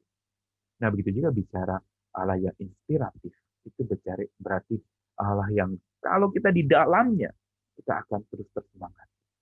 Tadi yang pertama kita disapanya, kedua kita diselamatkannya oleh darahnya yang kudus, ketiga kita disemangati. Dan ini Allah yang menyentuh kita. Bukan sebuah teologi yang mengawang-awang atau Allah yang seolah-olah tidak jelas, Allah zaman kuno, Allah zaman dulu, tapi Allah yang tiap zaman, tiap musim, dia ada bersama dengan kita. Dia inspirasi hidup kita. Kita disemangati. Ya. Lalu kemudian yang berikutnya, dia bukan saja inkarnatif, inspiratif, komunikatif, tapi Allah kita adalah Allah yang edukatif. Apa artinya Allah yang edukatif? Dia tidak pernah berhenti mendidik dan menguji anak-anaknya agar makin dewasa dan serupa dengan Kristus. Edukator paling hebat adalah Tuhan kita. Makanya kenapa Yesus itu mengajar. Ya, dia disebut guru. Karena dia mendidik kita. Dan sepanjang perjanjian lama kita suci, Allah mendidik umat. Kita lihat bagaimana Israel dididik, ya. Ditegur, ya, bahkan dihukum, ya, dihajar dan diajar untuk supaya mereka menjadi bangsa yang takut akan Tuhan. Walaupun itu belum berhasil, tapi tetap Tuhan tidak berhenti mendidik. Dia menguji anak-anak. Makanya hari ini kalau kita berhadapan dengan COVID, kita sedang berhadapan dengan Allah yang edukatif, mendidik kita. Masa-masa COVID ini menjadi masa ketapel. Tahu teman-teman ya ketapel itu apa? Itu satu senjata zaman dulu yang ada karet ditarik begitu ya. Begitu dilepas, maka batu ini ketapel yang digunakan Daud melawan Goliat. Ya. Masa ketapel itu masa di mana kita mundur ke belakang untuk melesat ke depan. Dan masa COVID ini masa ketapel. Masa di mana kita sedang dididik sama Tuhan. Belajar bersabar. Belajar dewasa. Belajar gunakan peluang di tengah-tengah kondisi yang sempit dan terimpit. Kita nggak bisa kemana-mana, nggak bisa ketemu orang, semua serba dibatasi. Pikir berbagai macam cara, kreatif untuk terus tetap memuliakan Tuhan dengan segala keterbatasan. Allah sedang mendidik kita. Allah yang edukatif. Makanya dia menyebut para pengikutnya apa? Murid-muridku, Yesus bilang. Perhatikan, Yesus nggak pernah memanggil pengikutnya sebagai, hai jemaatku, nggak bilang gitu. Hai umatku, nggak juga dia bilang itu. Yesus juga nggak bilang, hai kamu orang yang beragama Kristen atau KTP-nya Kristen. Enggak. Tapi Yesus menyebut, kamu murid. Yesus memanggil pengikutnya sebagai murid. 260 kali kata murid dalam perjanjian baru. 230 kali itu diucapkan oleh Yesus. Mau menunjukkan kepada kita Allah yang macam apa dia. Dia Allah yang edukatif. Makanya dia panggil kita murid. Matetes dalam bahasa ini. Yang artinya pembelajar. Dan karena dia Allah yang edukatif, kita disekolahkan. Sekolah kehidupan. Ya, sekolah yang melampaui Charis National Academy, tempat di mana kalian bersekolah, kalian belajar, mengajar, dan sebagainya. Kita sedang disekolahkan di sekolah kehidupan kita. Kita sedang jadi murid sepanjang hidup kita. Ya, kita jadi seorang pembelajar yang belajar dari apapun juga. Never stop learning. Because life is always teaching. And because God is always teaching. Jangan pernah berhenti belajar. Karena hidup selalu mengajarkan kita segala hal. Lewat suka maupun duka. Lewat senang maupun lewat kondisi tidak senang. Lewat masa-masa happy atau masa-masa unhappy. Lewat masa-masa semua serba bercahaya atau masa di dalam bahaya. Tuhan sedang mendidik kita dan karena itu kita sadar kita sedang disekolahkannya hari ini di sekolah kehidupan. Makanya bersyukur teman-teman ya kalau di semester ini ada keunikan diawali 1 minggu ini dengan live coaching. Kita lagi dididik melihat kehidupan dari sorot pandang yang lebih luas lagi. Nggak sesempit layar ini, ya. Nggak sesempit Zoom ini. Ya. Unik ya, namanya Zoom, tetapi kita kecil-kecil gitu ya. Kalau Zoom kan perbesar ya, makin besar. Tapi malah Zoom, kita jadi kecil-kecil hanya di layar. Gitu. Tetapi justru di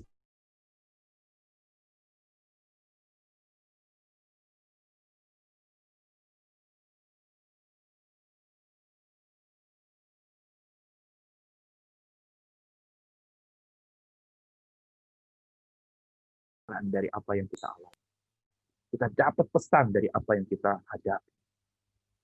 Kita menerima satu teguran sekaligus hiburan dari Tuhan kita lewat peristiwa. Selain itu, Allah kita bukan saja Allah yang edukatif, tapi ini dia tujuan dari sebuah edukasi adalah transformasi. Allah yang transformasi. Gambar yang saya sajikan di sini adalah gambar ketika Yesus berjumpa dengan perempuan Samaria. Perempuan yang bawa guci, ambil air di sungai, di sumur pada siang hari. Dan di situ percakapan dengan Yesus mengubahkan hidup perempuan ini. Transformasi terjadi ketika Yesus membukakan kebenaran tentang perempuan. Dan ini yang menunjukkan kepada kita Tuhan yang mau mengubahkan. Transformatif.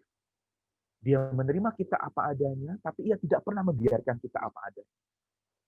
Dia menerima perempuan Samaria itu dengan dosa-dosanya. Tapi dia tidak mau membiarkan perempuan itu tetap berdosa. Tetapi dia mau mengubah hidupnya. Begitu juga Allah yang menyentuh kita. Bukan menyentuh, meraba-raba, memegang, mengusap, membelai, dan meninabobokan. Tapi Allah menyentuh untuk mengubah. Kita disembuhkan. Karena itu kita disentuh. Tuhan menyembuhkan zaman dulu dengan cara menyentuh. Dan ini sebenarnya Allah kita, Allah yang transformasi. Ini baru bisa. Inilah tujuan kita untuk supaya kita bisa mengalami sentuhan Tuhan. Yaitu kita disembuhkan oleh Tuhan. Kita dipulihkan, kita diubahkan. Ya, Roma 12 ayat 1 dan 2. Berubahlah oleh pembaruan budi. Transform. Do not conform. Ya, jangan kompromi dengan dunia ini, tapi berubah oleh pembaruan budi. Apa artinya? Berubah itu dari dalam. Karakter kita lebih dulu. Transformasi bicara soal perubahan bukan mendandani tampak luar.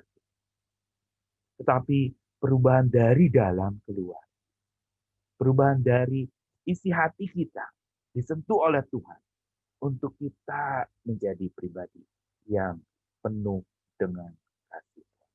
Dan kita praktekkan kepada Tuhan. Kita disembuhkan oleh tangan Tuhan. Nah, kalau kita mau simpulkan tadi ya, 5 poin tentang apa yang Tuhan kita kenal. Dia adalah Allah yang komunikatif. Kita disapa. Dia adalah Tuhan yang inkarnatif. Kita diselamatkan. Dia adalah Allah yang inspiratif.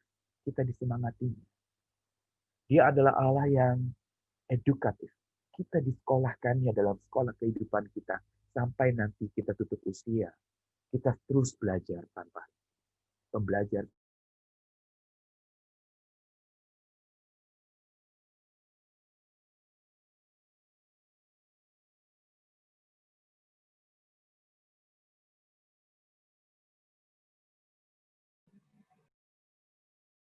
Sepanjang hidup. Tidak ada liburnya. Berarti terus belajar. Dan yang terakhir, karena kasih Tuhan kita disembuhkan. Dia Allah yang transformasi. Ya, teman-teman bisa ingat ya, yang pertama tadi disapa, kita disapa karena Allah kita Allah yang apa? Allah yang apa? Pertama-tama komunikatif, ya. Kita diselamatkan karena Dia adalah Allah yang inkarnatif, ya. Kita disemangati karena Dia adalah Allah yang inspiratif. kita disekolahkan atau kita dijadikan pembelajar sejati karena Allah kita adalah Allah yang edukatif.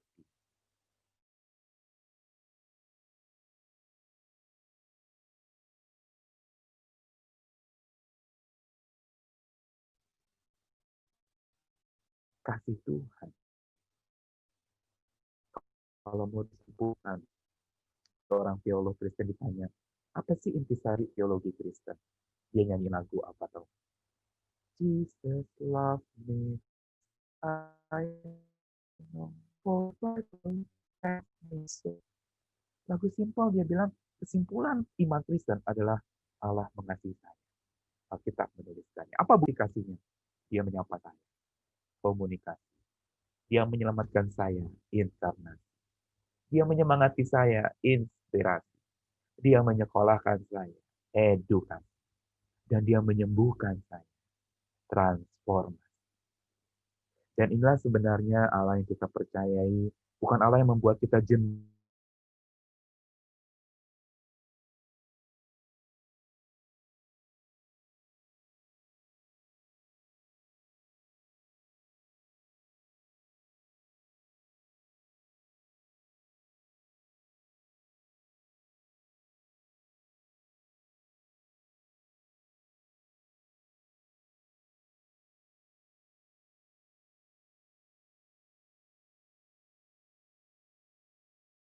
Jadi baru setiap hari.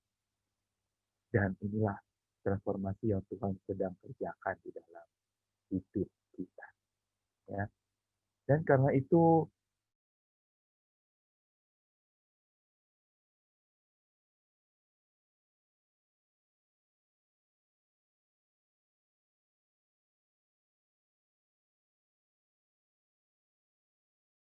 Bapa penuh kasih karunia dan kebenaran. Ya. Biar apa yang saya sharingkan di sini bisa memberikan kekuatan kepada teman-teman sekalian, menyadari dan memahami bahwa Allah kita adalah Allah yang mau menyentuh kehidupan kita. Dia bukan Allah yang hanya bertahta di atas sana tanpa peduli. Tapi dia datang ke dalam dunia ini mau menyentuh hidup kita, karena itu jadilah relasi dengan dia. Hubungan pribadi kita dengan Tuhan menjadi sesuatu yang sangat vital. Kalau tidak ada yang vital ini, maka akan jadi fatal.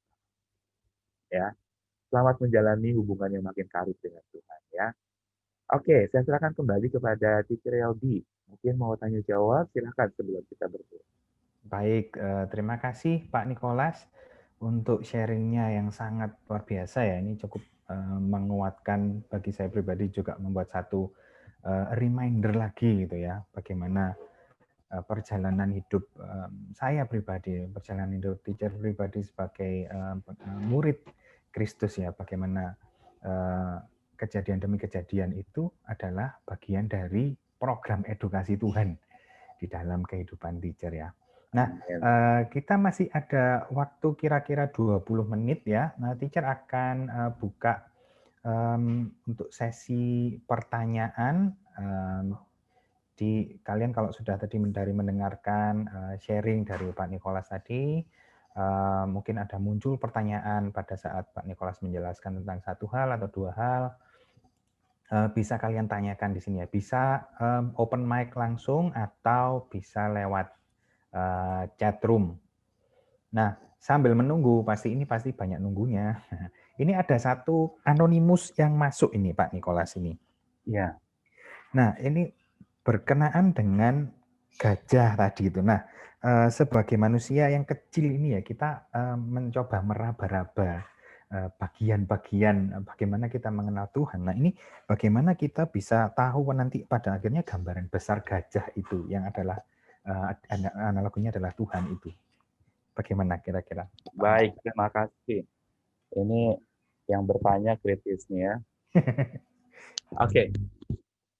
Pengenalan kita akan Tuhan tidak pernah akan berhenti sampai kita bertemu dengan Tuhan. Ya. Karena sama kayak tadi orang buta itu, kita tetap dalam kebutaan. Kenapa? Karena tetap kita ciptaan. Tidak pernah melampaui pencipta. Kita terbatas, dia maha tidak terbatas. Berarti dia sangat sempurna, dia tak terselami tadi ya. Dan kalau ditanya kapan keutuhan gajah tadi dari ilustrasi tadi gitu ya, orang buta itu tidak pernah akan tahu secara utuh. Dia hanya tahu sebagian. Dan karena itu, kenapa ada teologi Kristen? Kenapa ada ilmu-ilmu yang mempelajari tentang ketuhanan? Karena itu terus nggak pernah berhenti. Orang gali lagi, mempertanyakan lagi. Hanya kadangkala ketika orang mempertanyakan dan tidak dapat jawaban, dianggap itu tidak ada. Dianggap itu, saya nggak bisa tahu dia Tuhan itu kayak apa. Jadi berarti saya anggap nggak ada. Padahal tadi logikanya yang saya pakai ya. Kalau misalnya saya sudah tahu sesuatu, ya misalnya nih, ini ada sanitizer nih ya, di tangan saya nih ya, saya bisa tahu ada tulisannya nih, berapa mili, ya, dibuat dari apa bahannya, mereknya apa ya, dan saya tahu ini pembersih, fungsinya apa. Dia ada dalam kuasa dan kendali saya. Dia begitu kecil karena saya udah ketahui semuanya kok. Seutuhnya saya udah tahu. Berarti, ya udah dong, dia ada dalam kendali saya. Because I know it, saya tahu ini. Tetapi kepada Tuhan kita, coba bayangkan kalau kita tahu seutuhnya dan seluruhnya Tuhan kita, dia bukan Tuhan lagi. Bukankah itu yang dikatakan dalam Yesaya pasal 40 dikatakan Allah kita tak terselami, ya. Mau disamakan dengan apa Tuhan kita? Nggak bisa. Makanya tadi saya bilang di awal dengan tak terbandingi dan tak tertandingi. Karenanya kapan kita bisa tahu keutuhan Tuhan kita itu? Nanti kalau udah berjumpa langsung dengan Tuhan, face to face, kita baru tahu, oh ini ternyata Tuhan kita. Gitu ya. Nah, kalau gitu ngapain saya belajar tentang Tuhan kalau nanti ujungnya saya tetap akan tidak tahu. Justru kalau kita masih bilang kita tidak tahu, dan kita hanya bisa memuji akan kebesaran Tuhan, maka disitulah sebenarnya iman kita sedang mulai bertumbuh.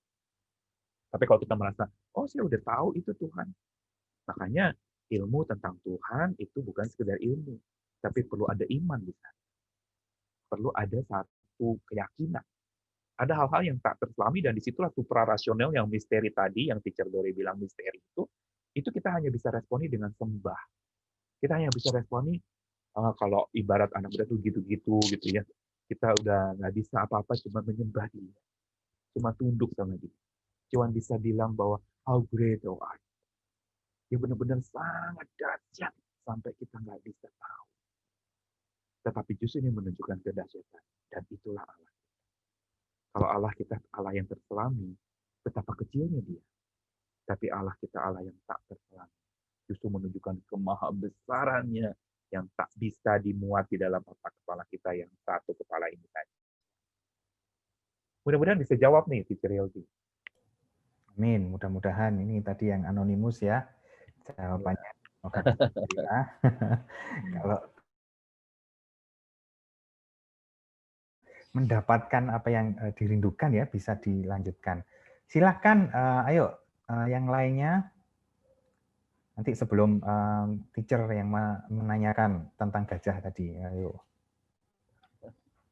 Kalau pertanyaan teacher yang lain ya, nanti dari 6 orang buta tadi yang mencoba menyelami ya gajah itu seperti apa, berapa yang bertahan hidup gitu ya.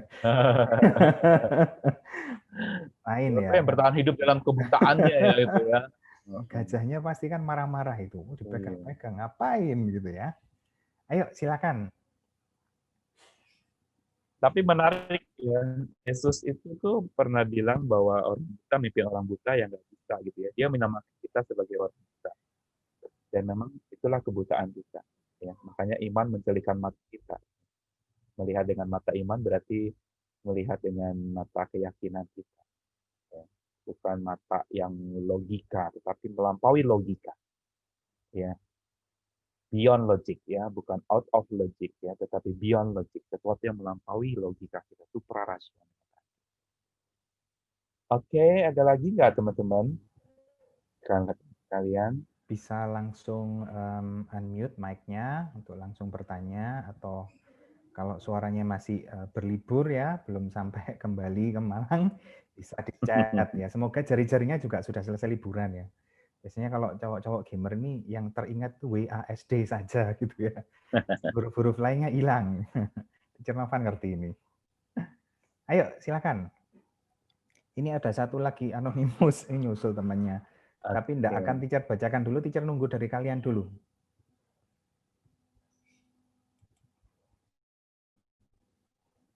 Boleh di chat ya. Ya, silakan. Kalian ngikutin kan guys? Masih ada di sini semua ya? Coba buka kamera, teacher mau lihat. Oh, Ayo yang ngikutin jempol virtualnya kasih lihat. yang jempol aslinya belum datang, masih liburan, bisa kasih jempol virtual ya. Oke. Oke. Oke, wajahnya sudah muncul, jempol virtualnya sudah muncul. Sekarang pertanyaannya dimunculkan, guys. Ayo. Ya, lihat mukanya sendiri dulu ya. Lihat ini. Lihat mukanya Pak Nikola selalu tanya apa yang ingin kalian tanyakan gitu ya. Jangan tanya ukuran minus kacamata saya ya. Nunggu, masih kasih kesempatan.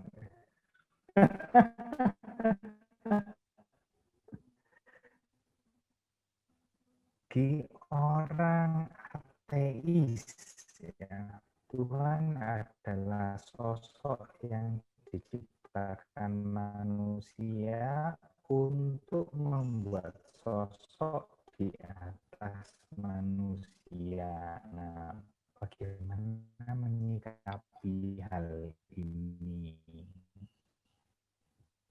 Oke, terima kasih Teacher Dore untuk pertanyaannya ya. Ateis adalah orang yang nggak percaya ada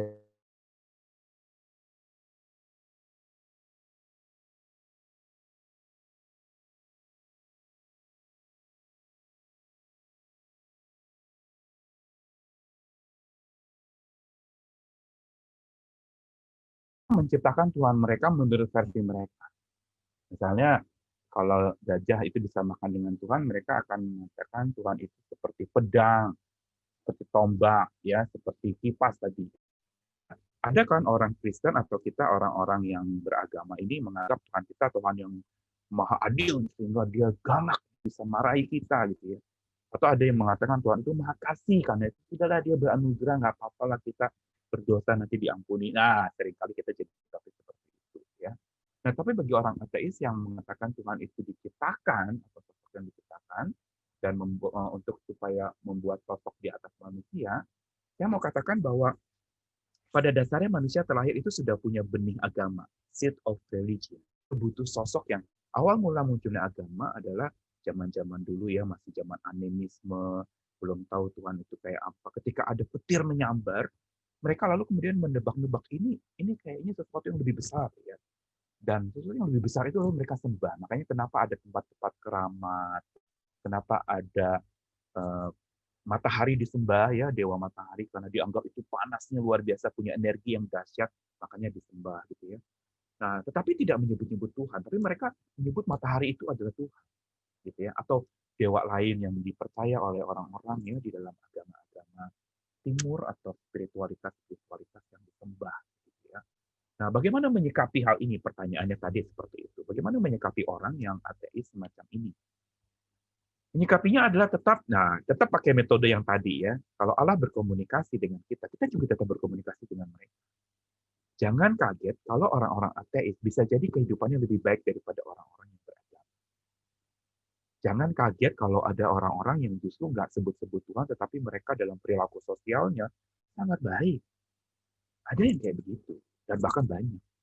Saya pernah berkenalan dengan seorang perempuan, ya dia waktu itu ada pertukaran pelajar dan dia bermalam di rumah kami. Ya, dia Chinese born America ya, dia orang Chinese, lalu kemudian dia di Amerika tinggal bersama dengan orang tua adopsinya.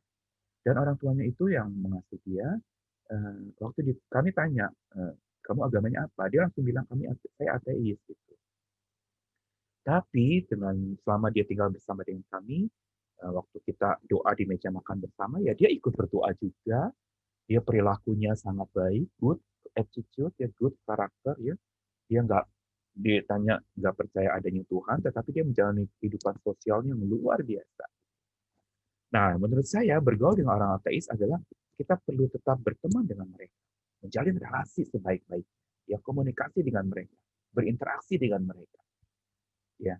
Karena mereka tidak ada mengatakan tidak ada atau tidak percaya adanya Tuhan, itu punya latar belakang. Ya, kalau teman-teman kalian sempat nonton film apa God is Not Dead ya, itu ada 2 seri ya, God is Not Dead. Itu bicara tentang seorang dosen yang ateis ya, dia nggak percaya adanya Tuhan. Ternyata latar belakangnya karena dia kecewa sama Tuhan, namanya meninggal. Ya, kalau sempat nonton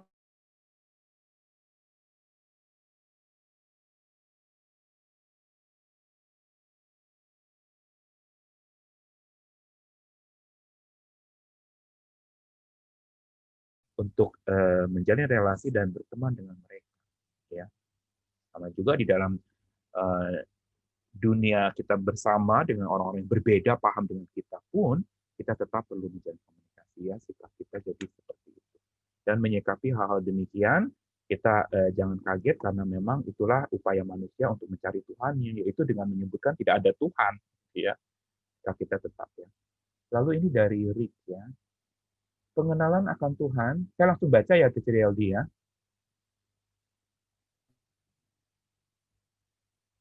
Pengenalan akan Tuhan terjadi sepanjang perjalanan hidup seseorang dan puncaknya pada kekekalan. Tapi bagaimana bisa membantu seseorang untuk menunjukkan bahwa proses kehidupan yang dialami adalah pembelajaran yang datang dari Tuhan. Sebab banyak peristiwa pahit terjadi seolah-olah menunjukkan Tuhan tidak melindungi kita, sehingga muncul argumen tidak ada Tuhan. Nah, ini berkaitan dengan tadi pertanyaan Theodore ya. Nah, pengenalan akan Tuhan nggak pernah bisa lepas dari iman. Nah, ini dia ya. Ini sebenarnya bicara dunia iman ya. Kita bisa membantu untuk menunjukkan seorang itu bisa tahu pembelajaran itu dari Tuhan, itu hanyalah Roh Kudus yang memampukan dia. Nah, karena itu kita kalau berhadapan dengan orang yang seperti itu untuk meyakinkan dia bahwa proses kehidupan yang dialami itu pembelajaran yang datang dari Tuhan, itu benar-benar suntikan Roh Kudus. Ya, Holy Spirit yang bikin kita percaya. Makanya kita nggak bisa meremehkan kerja Roh Kudus. Nah, lalu bagaimana kalau orang untuk supaya meyakinkan dia, kita berdoa agar Roh Kudus bekerja, menyentuh dan menjamah. Ya, kalau kita bicara soal mau Tuhan menyentuh seseorang itu nggak bisa dengan sentuhan tangan kita semata. Kayak saya khotbah kayak begini atau mengajar seperti ini. Kalau Roh Kudus tidak bekerja, kita nggak akan bisa mengerti. Tapi Roh Kudus yang mencerahkan pikiran kita, mengiluminasikan itu, menyebabkan seseorang bisa percaya adanya Tuhan. Ya, percaya bahwa memang Yesus sungguh-sungguh ada. Itu karya Roh Kudus. Makanya kalau kita sering dengar kesaksian rekan-rekan yang dari agama lain lalu dikatakan mendapatkan penampakan Yesus lalu dia menjadi Kristen, itu benar-benar karya Tuhan menampakkan diri langsung kepada mereka. Dan ini masih terjadi terus sampai hari ini. Banyak orang-orang yang justru Tuhan datangi langsung dengan karya Roh Kudus menyebabkan dia lalu berbalik dan mengenal siapa Tuhan. Tanpa pemberitaan Injil dari para Injil. Dan ini karya Tuhan. Ya. Lalu kemudian, wah, udah cukup banyak di sana ya. Tadi udah dari ini. Pak, apa bedanya komunikasi roh dengan komunikasi lisan?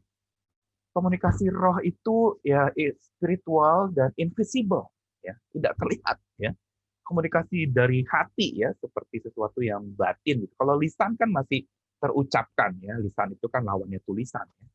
Sesuatu yang terucapkan. Komunikasi roh juga bisa terucapkan ya, bisa terucapkan, tetapi kita benar-benar sedang berbicara kepada Tuhan, itu yang namanya komunikasi roh.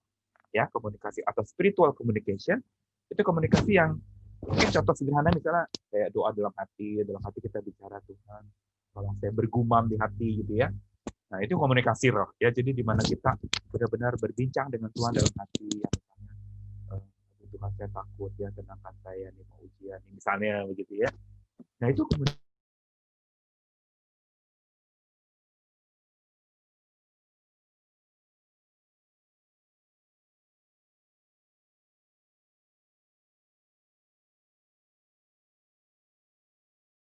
virtual relationship kayak gini ya, hubungan virtual sedang terjadi atau virtual teaching kayak gini, sebenarnya ini bicara soal spiritual teaching. Ya, dalam arti apa? Memang terdengar suara, tapi yang membuat orang mengerti di sana itu adalah karya Tuhan. Ya, itu spiritual communication. Mudah-mudahan bisa menjawab Bram ya. Galaksi, Pak, bagaimana cara untuk lebih mendengar atau memahami suara Tuhan dalam kehidupan sehari-hari? Kata kuncinya adalah kepekaan, ya, sensitivity, ya, kepekaan kita untuk tajam mendengar suara Tuhan, yaitu dengan sensitivity. Gimana membangun sensitivity kepekaan itu? Fokus, ya, fokus. Makanya kenapa berdoa itu perlu kekusukan dalam arti kita fokus. Kenapa Tuhan mengatakan kalau kamu berdoa masuk ke ruang tertutup ya, kunci di dalam rumah ya, tidak perlu dilihat orang, itu supaya kita fokus, lebih tajam mendengar. Kita tahu seorang anak kecil yang mendengar suara Tuhan dengan tajam, yaitu siapa? Samuel. Ya, dia sedang istirahat tidur, lalu kemudian Tuhan memperdengarkan suara. Tidak ada kegaduhan di sekeliling dan dia sedang benar-benar berbaring dan Tuhan menyatakan diri, akhirnya dia fokus kepada Tuhan. Ya, jadi sensitivity.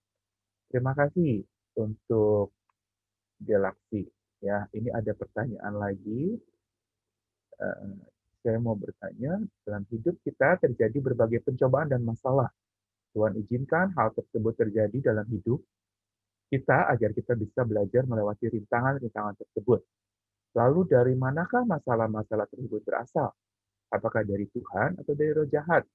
Terima kasih Pak, Tuhan Yesus memberkati. Terima kasih juga sudah bertanya ya. Nah, di sini pertanyaannya unik sekali ya. Ini ingin memberitahu kepada kita dari mana masalah-masalah hidup itu berasal. Wah, dari berbagai macam sumber. Yaitu apa? Jangan lupa manusia karena dampak dosa, dia akan hidup di dalam masalah. Ya, dan masalahnya adalah masalah yang berat. Ya, dikatakan di dalam Kejadian pasal 3 itu setelah manusia di dalam dosa, kamu akan susah payah dikatakan manusia itu ya, akan bekerja keras, akan menghadapi berbagai macam masalah, akan mengais-ngais tanah ibaratnya begitu ya. Nah, ini sebuah dampak dosa. Ya, jadi kalau ditanya dari mana masalah tersebut berasal, pertama bisa dari dosa kita. Ya, bisa karena dosa manusia, maka masalah itu menjadi tumbuh. Ya, bukankah banyak peristiwa-peristiwa karena kerakusan, keserakahan manusia, akhirnya alam lalu jadi rusak dan bencana terjadi gitu ya. Nah, itu dari mana tuh coba?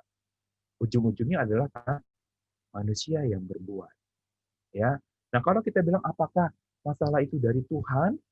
Tuhan tidak pernah memberikan masalah kepada kita, tapi Tuhan mengizinkan masalah agar kita menjadi dewasa, ya, menjadi makin dekat dengan Allah. Ya. Apakah bisa juga dari roh jahat? Kita ingat peristiwa Ayub di dalam kitab suci. Ayub juga dicobai dan itu Tuhan izinkan si iblis menggoda Ayub. Dan masalah yang Ayub hadapi itu masalah dari iblis yang Tuhan izinkan itu terjadi untuk menguji iman Ayub. Ya. Nah, jadi bisa dari berbagai macam sumber. Makanya ketika kita berhadapan dengan masalah, kita harus cari akar. Ini karena kedagingan saya sendiri, penyebabnya karena saya sendiri, atau memang Tuhan izinkan terjadi untuk menguji iman saya, atau ini dari mana asalnya? Tidak semua dan tidak juga. Kalau kita makin menyalahkan si iblis, misalnya gitu ya, si iblis senang, karena dia senang disalahin. Jadi kita salah-salahin dia, ya dia kayak dapat angin begitu ya. Wah, berhasil saya nih membuat orang jadi marah nih. Nah, dia lagi uji ya. Nah, Tuhan lagi menguji kita juga. Ya. Jadi itu jawabannya. Terima kasih. Lalu kemudian ada lagi dari Adrian di bawah ini. Bapak berbicara tentang hal suprarasional yang hanya bisa dijelaskan agama. Namun ada banyak hal-hal yang pada ribuan tahun lalu kita anggap suprarasional, namun sekarang kita anggap itu sebagai satu hal yang obvious dan rasional. Apa yang menjamin bahwa hal-hal yang kita anggap suprarasional sekarang tidak menjadi rasional ribuan tahun ke depan? Wah, ya proses berpikir ya. Proses berpikir manusia, Adrian. Wow, ini saya suka sekali nih pertanyaannya ya. Hal suprarasional yang hanya bisa dijelaskan agama ya. Sebenarnya bukan saja bicara soal, saya mau bedain antara iman dengan agama ya. Agama itu adalah sebuah lembaga orang-orang yang beriman kepada satu sosok Tuhan, lalu bikin satu lembaga namanya agama. Ya. Sedangkan iman itu kepercayaan dan keyakinan seseorang. Ada manusia sudah dibekali, ada belief system dalam diri, sistem kepercayaan. Ya, sejak kecil itu sudah ada. Makanya mau Tuhan apa yang diajarkan itu akan masuk ke dalam sistem itu, sehingga dia percaya kepada Tuhan yang diajarkan lewat sistem itu, sistem kepercayaan, believing system. Ya. Nah, sekarang kalau ditanya yang dulu suprarasional lalu kemudian menjadi rasional gitu ya, yang dulu dianggap nggak masuk akal lalu sekarang masuk akal. Ini bukan bicara soal etik aja nih ya Adrian ya, tapi ini bicara soal sesuatu yang sampai hari ini kita masih temukan hal-hal yang suprarasional kan, ya. Suprarasional bukan berarti tidak bisa terjelaskan saja, ya, tapi itu sesuatu yang memang melampaui cara berpikir kita, ya itu arti suprarasional ya. Dan ini ranah iman yang bisa menjawab. Nah, jadi yang menjamin bahwa hal-hal yang kita anggap suprarasional sekarang tidak menjadi rasional ribuan tahun ke depan itu karena proses berpikir manusia. Ya, bisa jadi seperti itu. Dulu mungkin kita anggap itu sesuatu yang nggak masuk akal atau sesuatu yang melampaui akal, tapi sekarang kita sudah bisa terima dengan akal. Yaitu apa? Saya menerima dengan akal bahwa ada sesuatu yang melampaui akal saya. Ya, ini bermain bahasa filosofis ya Adrian ya. Jadi proses berpikir manusia dalam upaya mencari Allah, disitulah sebenarnya itu lalu ibaratnya berproses untuk makin mengenal ya, sama kayak tadi orang buta kelilingi gajah gitu ya. Mereka mencoba dengan segala interpretasi mereka, tapi tetap semua ada batas. Ya, tetap ada batas. Oke, mudah-mudahan bisa menjawab ya Adrian ya. Kalau enggak bisa lanjut kita ya personal. Bram, bila kita berkomunikasi dengan setan, apakah itu komunikasi roh? Ya, komunikasi roh, iya dengan roh jahat gitu ya. Komunikasi dengan setan. Setan juga adalah roh ya, roh jahat jangan lupa.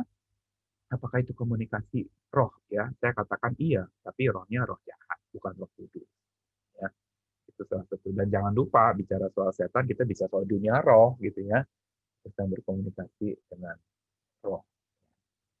Oke, ada lagi? Sudah ya sampai di situ. Iya. Nggak tahu waktunya masih nggak? Teacher Yeldi.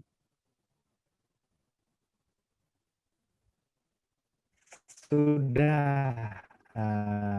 Kita pas di penghujung sesi pagi hari ini. Terima kasih Pak Nicholas untuk share.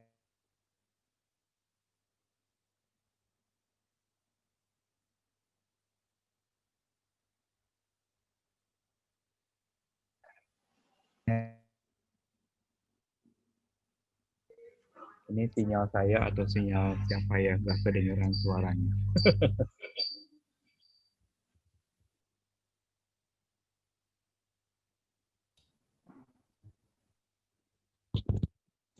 Tutup di dalam doa.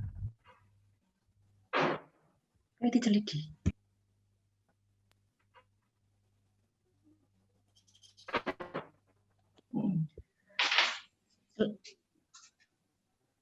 Selamat pagi. Ini karena tidak di sepertinya kendala jaringan. Oh iya. Iya, suaranya putus-putus, Teacher Yeldi. Oke, saya minta. Ya, Teacher Lydia akan menutup dalam mencoba. Silakan Teacher Lydia. Menutup dalam mencoba. Mari kita berdoa. Bapa di dalam surga, terima kasih Tuhan, kami ada di dunia ini karena Engkau yang menghendaki kami. Tolong kami Tuhan, untuk kami punya kedekatan dengan Engkau, kami memiliki hubungan pribadi dengan Engkau, hingga suatu saat ketika kami pulang, kami mengenal siapa Engkau, siapa yang akan menjadi Raja kami, dan tempat kami pulang. Terima kasih Tuhan, biarlah Tuhan berikan kekuatan kepada kami, selama kami ada di dunia ini, melakukan yang terbaik hanya untuk Engkau. Terima kasih Tuhan Yesus, kami serahkan seluruh hidup kami juga serahkan Koni yang sudah membagikan hal-hal yang perlu kami ketahui dan perlu kami imani, sehingga kami boleh semakin dekat kepadamu. Terima kasih Tuhan Yesus, di dalam nama-Mu kami sudah berdoa. Amin. Baik, terima kasih Pak Nicholas. untuk waktu dan sharingnya. Terima kasih Untuk untuk anak-anak, kesempatannya. Senang bisa ketemu teman-teman.